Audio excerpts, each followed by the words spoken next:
Hi friends, new आदर्श classes YouTube channel में आप सभी का स्वागत है। आज की वीडियो में हम लोग देखेंगे दोस्तों प्राचीन बिहार का इतिहास, है ना। इस वीडियो में प्राचीन बिहार से संबंधित टोटल 10 प्रश्न का हम लोग अध्ययन करेंगे, है ना। और ये दोस्तों वैसे प्रश्न हैं जो अक्सर एग्जामों में पूछे जाते हैं, तो आप लोग इस वीडियो को अंत तक देखें, है ना। चलिए अब वीडियो को स्टार्ट करते हैं। आज का जो पहला प्रश्न है दोस्तों वो है कि बिहार में आर्यों का आगमन किस काल में हुआ था। ऑप्शन ए है हड़प्पा काल, बी है ऋग्वैदिक काल, सी है उत्तर वैदिक काल और डी है महाजनपद काल। तो दोस्तों इसका सही जवाब क्या होगा?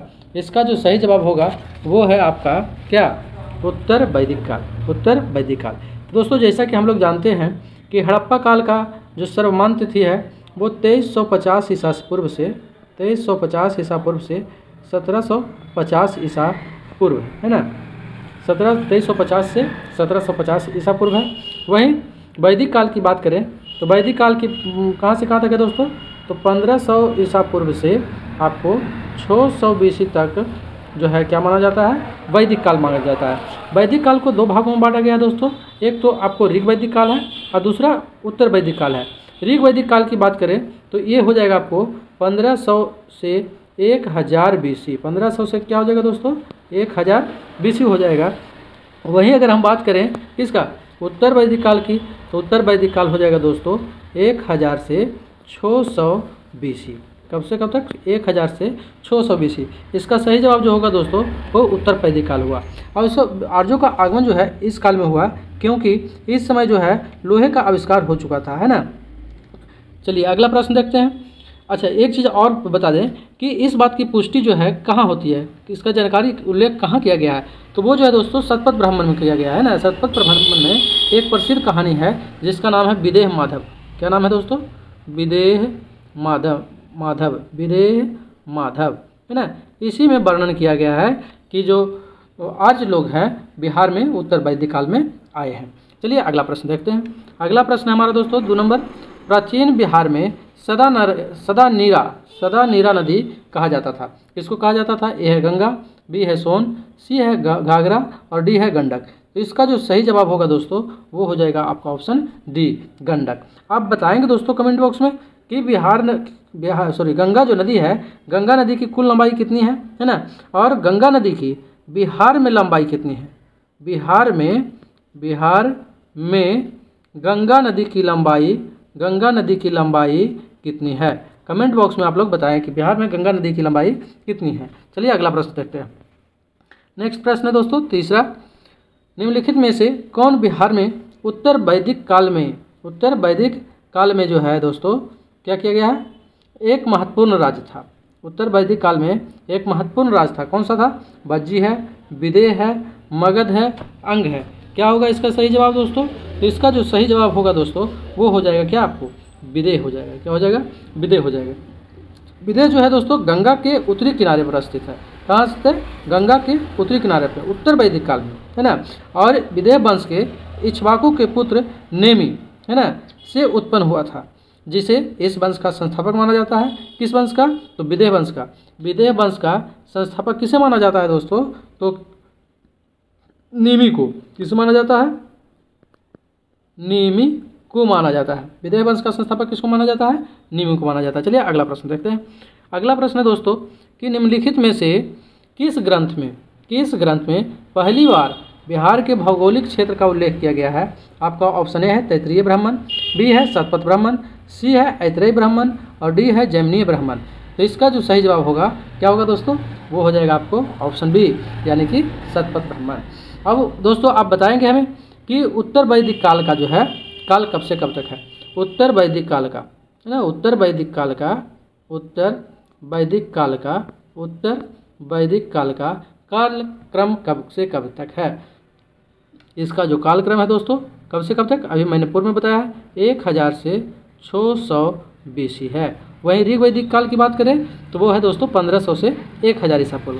चलिए अगला प्रश्न देखते हैं।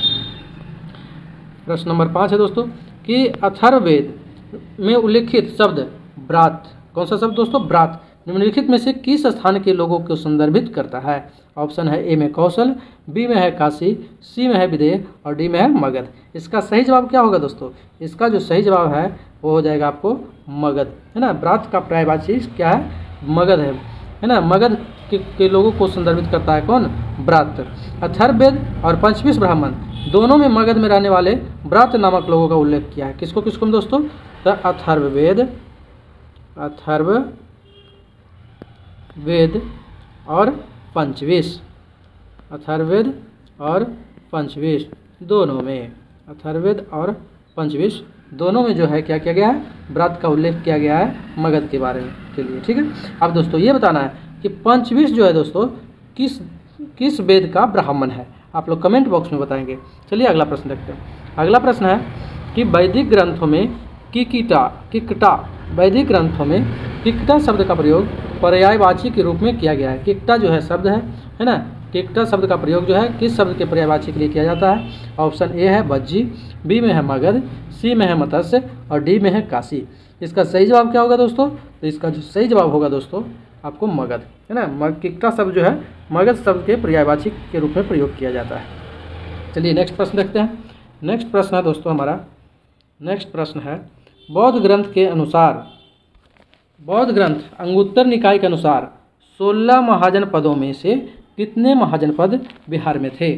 16 महाजनपद में से कितने महाजनपद बिहार में थे? ऑप्शन ए है 1, बी है 2, सी है 3 और डी है 4। तो इसका जो सही जवाब होगा दोस्तों वो हो जाएगा आपको सी, यानी कि 16 महाजनपदों में से 3 महाजनपद बिहार में थे। वो 3 महाजनपद कौन कौन थे दोस्तों? तो पहला तो हो जाएगा आपको मगध, क्या हो जाएगा? मगध। दूसरा क्या हो जाएगा दोस्तों? दूसरा हो जाएगा आपको अंग, क्या हो जाएगा? अंग। पहला मगध, दूसरा अंग और तीसरा क्या हो जाएगा? तीसरा हो जाएगा दोस्तों बज्जी, क्या हो जाएगा? बज्जी। तीसरा हो जाएगा बज्जी, है ना। वहीं मगध की राजधानी की बात करें दोस्तों तो मगध की राजधानी कहाँ थी? गिरिब्रीज। अंग की राजधानी कहाँ थी दोस्तों? तो चंपा। और वहीं बज्जी की राजधानी आप लोग कमेंट बॉक्स में बताएंगे। चलिए नेक्स्ट प्रश्न देखते हैं। नेक्स्ट प्रश्न है दोस्तों कि बिंबिसार द्वारा मारा गया प्राचीन अंग का अंतिम स्वतंत्र शासक कौन था? ऑप्शन ए है ब्रह्मदत्त, बी है वली, सी है वृषकेतु और डी है कर्ण। इसका सही जवाब क्या होगा? इसका जो सही जवाब है दोस्तों वो है ऑप्शन ए आपका ब्रह्मदत्त, है ना। चलो अंग के बारे में बात करते हैं दोस्तों कि अंग का प्रथम राजा कौन था? तो अंग का जो प्रथम राजा था वो था दोस्तों तितीक्षु। कौन था? अंग का प्रथम राजा कौन था? तितीक्षु। ये प्रथम राजा था। क्या था दोस्तों? प्रथम राजा। अंतिम राजा कौन था? अंतिम तो कर्ण था। कौन था दोस्तों? कर्ण। महाभारत के कर्ण का नाम सुने हैं ना। ये आपको अंतिम राजा था। क्या था? अंतिम राजा था। लेकिन यहाँ प्रश्न में क्या कहा गया है कि अंग का अंतिम स्वतंत्र शासक कौन था, है ना। स्वतंत्र शासक की बात कहा तो स्वतंत्र शासक में दोस्तों आपका ब्रह्मदत्त हो जाएगा। चलिए नेक्स्ट प्रश्न रखते हैं।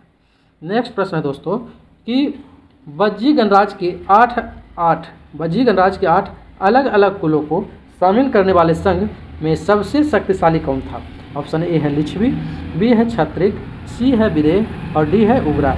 इसका सही जवाब क्या होगा दोस्तों? इसका सही जवाब हो जाएगा आपका ऑप्शन ए लिच्छवी। लिच्छवी जो है दोस्तों अभी वर्तमान में बिहार के किस जिला में पड़ता है? और तो ये है दोस्तों वैशाली। कहाँ है दोस्तों? वैशाली जिला में है। कहाँ है? वैशाली जिला में। चलिए अगला देखते हैं नेक्स्ट प्रश्न, और ये आखिरी प्रश्न है। अगला प्रश्न है दोस्तों कनिंघम और अन्य पुरातत्वविदों ने बिहार के खाली स्थान जिले के वर्तमान बसाढ़ क्या है दोस्तों? एक गांव है। बसाढ़ गांव की पहचान प्राचीन काल के वैशाली स्थल के रूप में की गई है। वो है ऑप्शन आपको दिया गया है ए सारण, बी है मुजफ्फरपुर, सी है सिवान और डी है बेगूसराय। इसका सही जवाब क्या होगा दोस्तों? इसका जो सही जवाब होगा आपका ऑप्शन बी हो जाएगा, यानी कि क्या? मुजफ्फरपुर। वहीं पे बसाढ़ गांव की बात करें तो प्राचीन शहर वैशाली के स्थल के रूप में पहचाना गया है, जो कि आपको प्रश्न में ही दिया गया है ना। कहाँ दिया गया है दोस्तों? देखो ये प्राचीन एक गांव है बसाढ़, ये जो कहाँ था? वैशाली स्थल के रूप में पहचाना गया था। ठीक है, आज की वीडियो में बस इतना ही दोस्तों। अगर वीडियो पसंद आया हो तो लाइक करें, चैनल को सब्सक्राइब करें और साथ ही साथ दोस्तों को शेयर करें। ठीक है दोस्तों, धन्यवाद।